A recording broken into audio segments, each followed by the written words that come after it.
હું દરેકનું નિશાન છું. ઇમરજન્સી પર બોમ્બે હાઈકોર્ટના નિર્ણય બાદ કંગના રનૌતે એક લાંબી પોસ્ટ શેર કરી.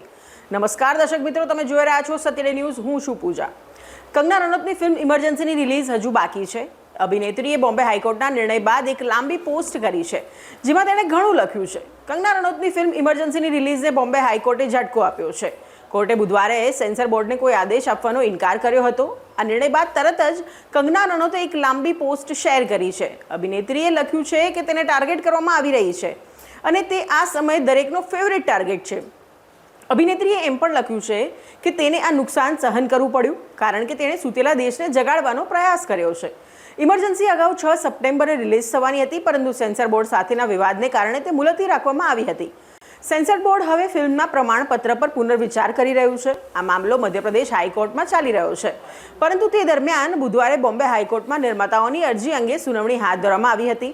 બોમ્બે હાઈકોર્ટે આ અંગે કોઈ આદેશ આપવાનો ઇનકાર કરી દીધો છે. હા, કોર્ટે ચોક્કસપણે કહ્યું કે સેન્સર બોર્ડે જે પણ નિર્ણય લેવાનો હોય તે 18 સપ્ટેમ્બર સુધીમાં લઈ લે. કંગના રનૌતે કહ્યું કે તેને નિશાન બનાવવામાં આવી રહી છે. કંગના રનૌતે તેના ટ્વિટર એકાઉન્ટ પર લખ્યું કે આજે હું બધાની ફેવરેટ છોકરી બની ગઈ છું. આ સૂતેલા દેશને જગાડવાની આ કિંમત ચૂકવવી પડશે. હું જેની વાત કરી રહી છું તેની પણ તેમને ખબર નથી.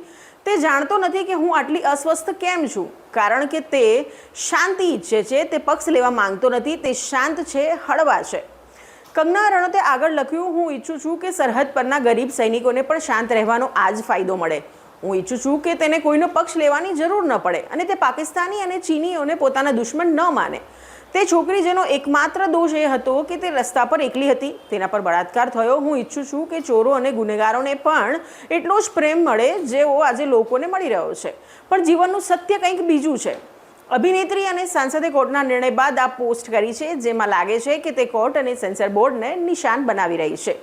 વધુ સમાચાર માટે જોતા રહો સત્ય ડે ન્યૂઝ.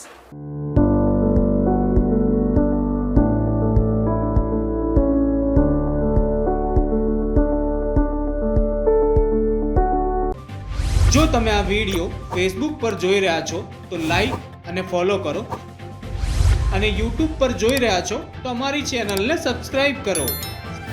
satyday.com, આઝાદી સમાચારોની.